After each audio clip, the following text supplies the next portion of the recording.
If the Cuban Missile Crisis is any indication, today's leaders may be dangerously misinformed about the nuclear crisis.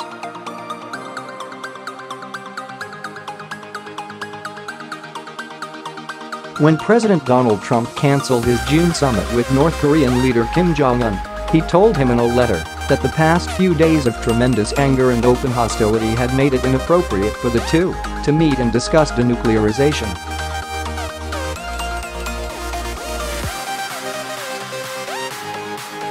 "You talk about your nuclear capabilities," Trump wrote, "but ours are so massive and powerful that I pray to God they will never have to be used."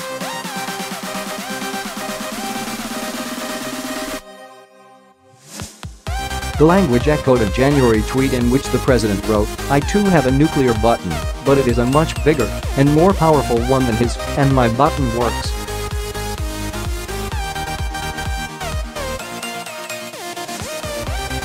The North issued a statement in short order emphasizing a willingness to sit down with the United States anytime, in any format, to resolve the problems.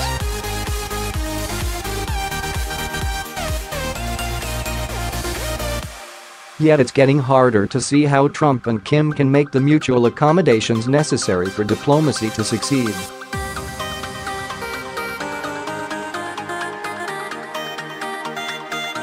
In fact, beneath the surface, the current situation resembles the prelude to the Cuban Missile Crisis in 1962, which historical research continues to show was much more dangerous than anyone knew at the time.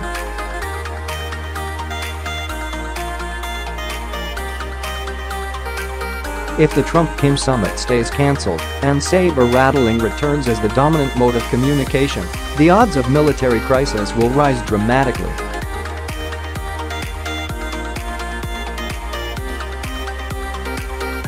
And, as the Cuba experience shows, once begun, a military crisis involving nuclear weapons will almost inevitably bring lots of surprises, ones that could make the shocking twists and turns of the summit build-up look pedestrian by comparison.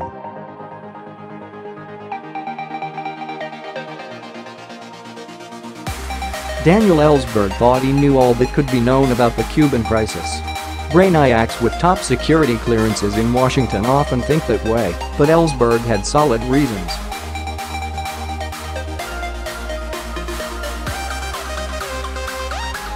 In 1964, before he became famous for releasing the Pentagon Papers, he conducted a higher-than-top-secret study of the crisis for the Defense Department.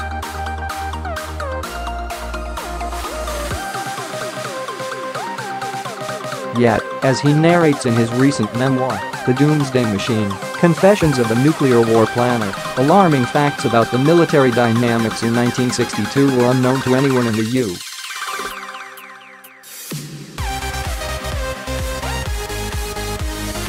U.S. until decades later. Indeed, to the extent that Americans today have any understanding of the Cuban crisis, it's probably misinformed.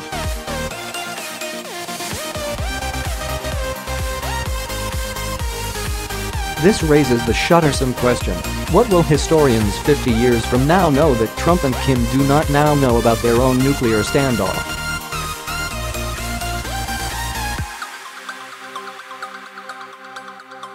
The similarities of the Cuban crisis and now are quite striking, Ellsberg told me in an interview the day after President Trump's "My nuclear button is bigger than yours" tweet in January.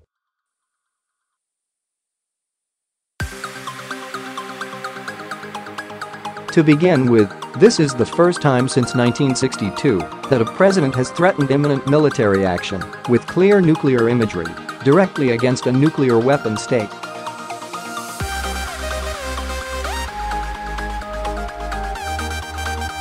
Then, as now, the United States was seeking regime change. In 1962, Ellsberg explained, the Soviet leadership was worried that the communist project would be undermined by American threats to invade and overthrow the communists in Cuba.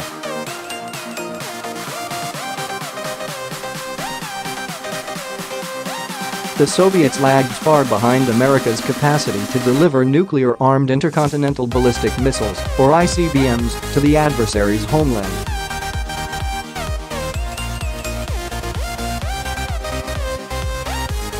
But Soviet Premier Nikita Khrushchev realized he could threaten the US directly by putting nuclear weapons in Cuba.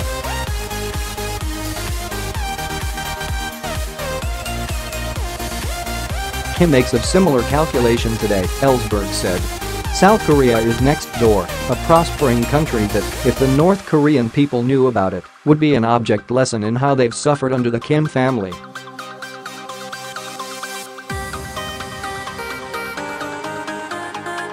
Meanwhile, the US, allied with South Korea, represents an existential military threat.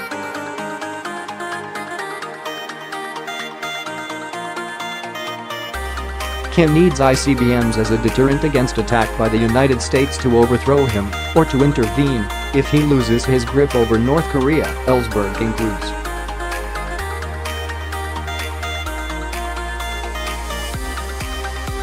A big difference is that the Soviets did it secretly, whereas Kim is doing it very openly.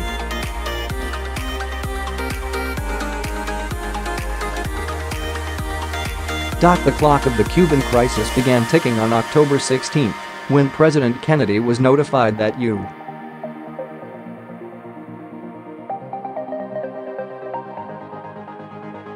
spy planes detected medium-range ballistic missiles in Cuba that could target the East Coast.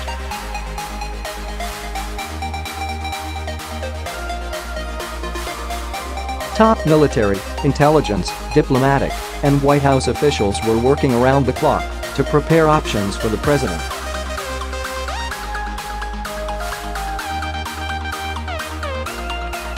Kennedy's secret tape recording of meetings in the cabinet room and the Oval Office reveal military leaders pressing the president to authorize an invasion, and Kennedy calmly asking questions and reminding everyone of the consequences of nuclear war.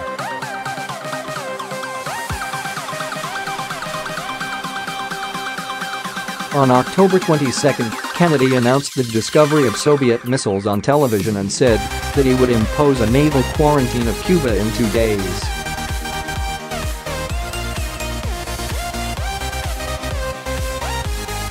He warned that the launch of a single missile from the island would cause a full retaliatory response upon the Soviet Union.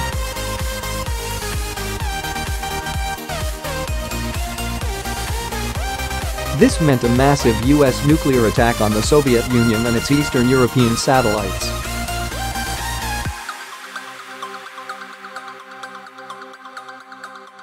Meanwhile, US Air Force and CIA planes were flying high and low over Cuba to glean intelligence on the Soviet missile buildup and to prepare plans for attacking key installations on invading the island.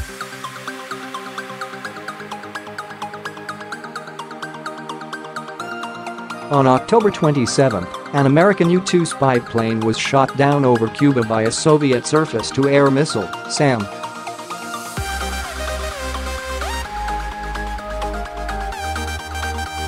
When Kennedy wondered aloud why Khrushchev would do this, Defense Secretary Robert McNamara answered, "I don't know how to interpret it."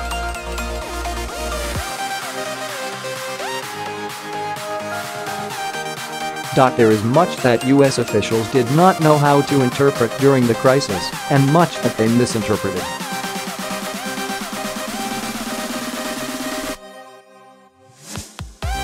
For example, when the U-2 was shot down, all American officials assumed that the anti-air firing on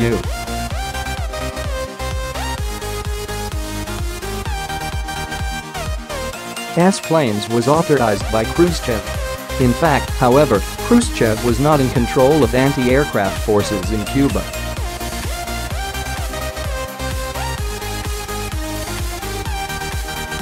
Rather, Cuban personnel were conducting operations under the direction of Fidel Castro.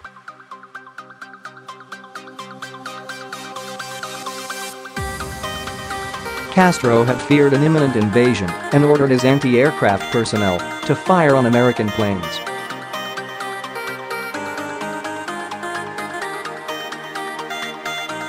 Some Soviet operators were carried away by the example of their Cuban comrades and ignored orders not to fire without authorization from the Soviet general in charge in Cuba.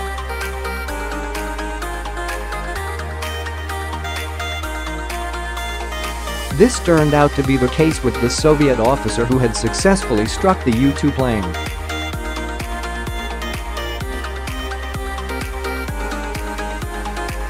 That night, Attorney General Robert Kennedy met secretly with Soviet Ambassador Anatoly Dobrynin at the Justice Department and delivered a two-part ultimatum.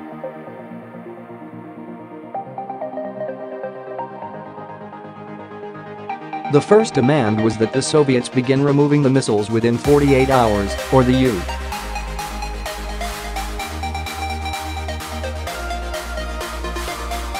U.S. would attack them. The second demand, which long remained secret, was that firing on American reconnaissance planes must end immediately.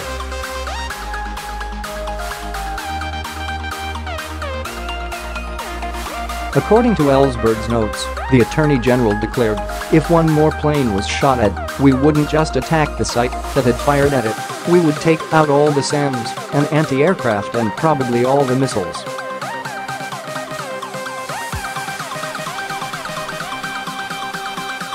And that would almost surely be followed by an invasion. In threatening invasion for actions over which Khrushchev may not have had control, Kennedy ominously did not know that the Soviets had deployed 98 tactical nuclear weapons with Soviet forces on Cuba.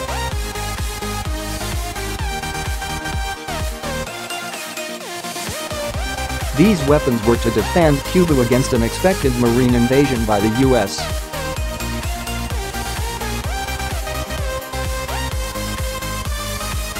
Prior to October 22, local officers were pre-authorized to use them.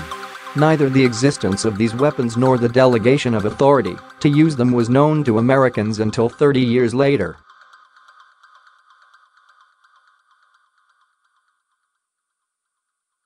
Another unknown, or mistakenly known, fact also added impetus to an American invasion.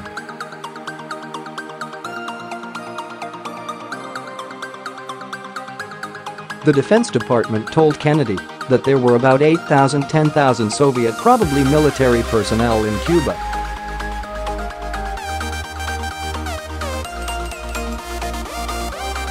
Calculations of what it would take to complete an invasion followed from this. In fact, the Soviets had roughly 42,000 troops on the island, which also was not known until decades later.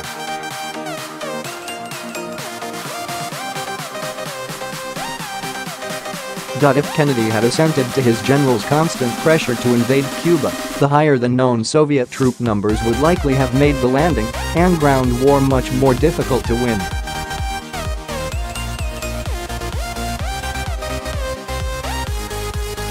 This, in turn, would have created even greater pressure on Kennedy to escalate in order to avoid a politically devastating defeat.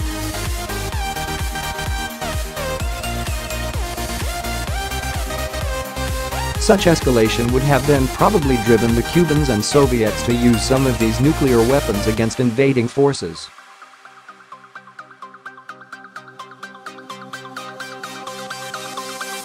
According to Soviet archives, Khrushchev did not initially comprehend that this would cause the U.S.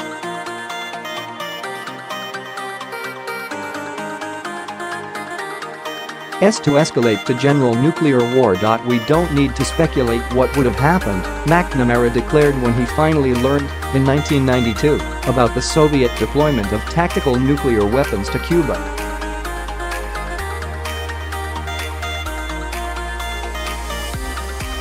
It would have been an absolute disaster for the world. In the 55 years since the Cuban Missile Crisis, America's technical capabilities to gather intelligence have improved breathtakingly.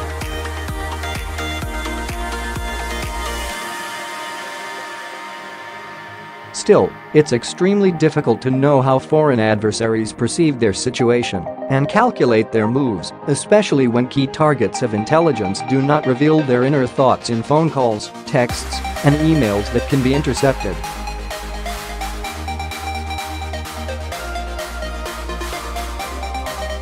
The US and other governments know that North Korea has nuclear weapons that work.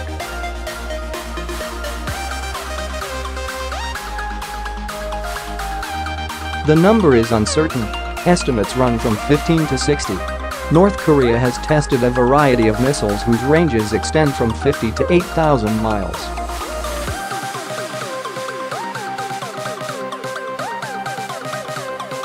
Pyongyang, the capital of North Korea, is 120 miles from Seoul, the capital of South Korea.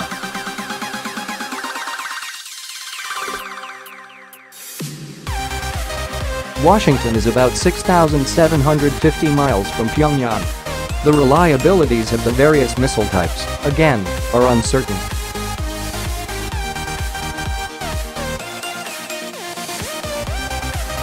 Outsiders, as well as Kim himself, cannot know whether nuclear warheads mounted on longer-range missiles would detonate as planned.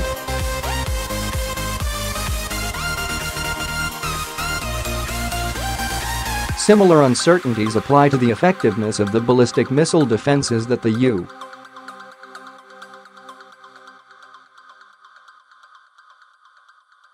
U.S. has deployed in Alaska to knock out North Korea's long-range missiles. Such defenses have not been tested in wartime conditions.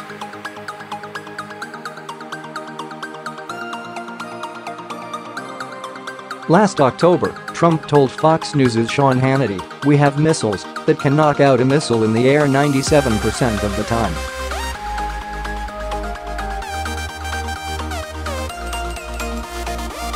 Experts debunked this claim and the Pentagon did not defend it. But if the president believes it, or the North Koreans believe he believes it, then the risk of nuclear conflict could be greater than it should otherwise be.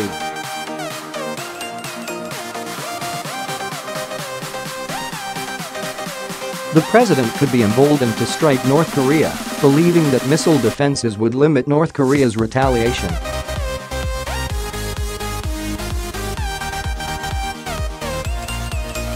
Kim could back down for the same reason, or, more likely, he could be motivated to expand his nuclear arsenal and delivery options so that he would have more confidence in being able to retaliate against Trump.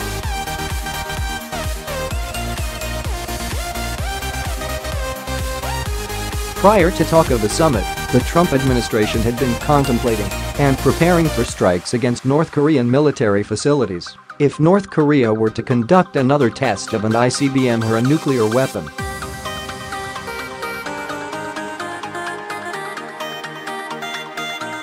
The idea, according to credible reports, was not to undertake or signal a war to remove the North Korean regime, but rather to demonstrate America's seriousness and capacity to compel Kim to stop such provocations.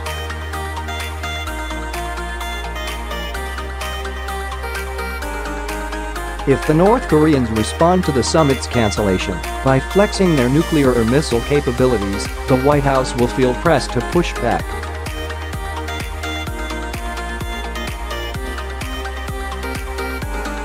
Advocates of such military action seem to presume that the North Korean leadership and all the officers dispersed under their command would correctly interpret the limited threat that Trump would be signaling and would not respond militarily in ways that would compel Trump to one-up the North.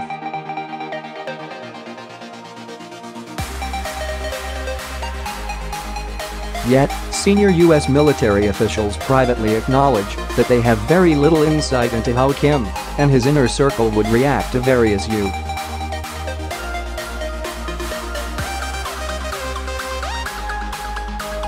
military actions or diplomatic negotiating positions. Indeed, senior officials in the current administration and its predecessors say that less is known about North Korea than about any other adversary.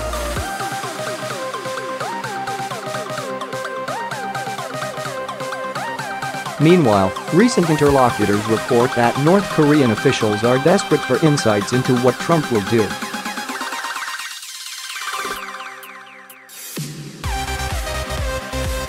The Cuban Missile Crisis shows that a small power can decide to go down in a blazing act of glorious defiance rather than being occupied, Ellsberg told me.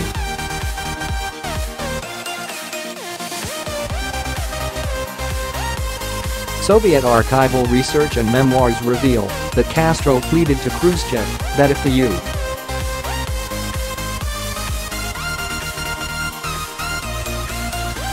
U.S. invaded, as Castro expected and the Russians feared, Khrushchev must preemptively use nuclear weapons against the U.S.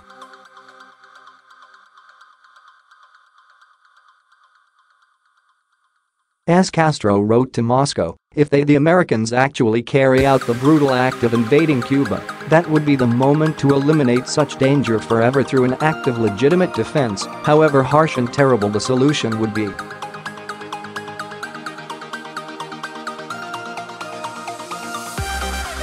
Castro knew this would destroy Cuba and himself, but he could not stand the idea of the U.S.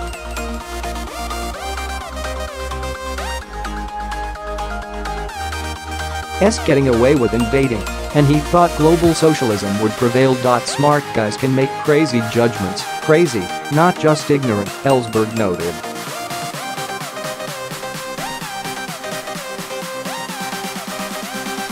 Castro was young, very smart, very ideologically committed. Kim is young, perhaps smart, and probably very ideologically committed not to go down and lose his family's legacy without a fight.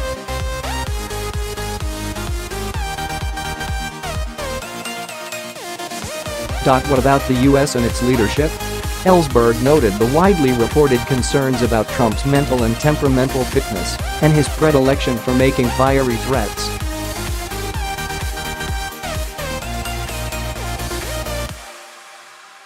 The question is, will the military hold the president back from his impulsiveness, he asked.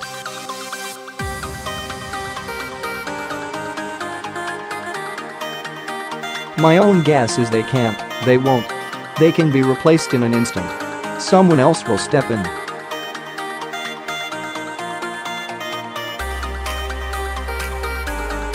They can't hold him back. Who has ever told the president you can't do this?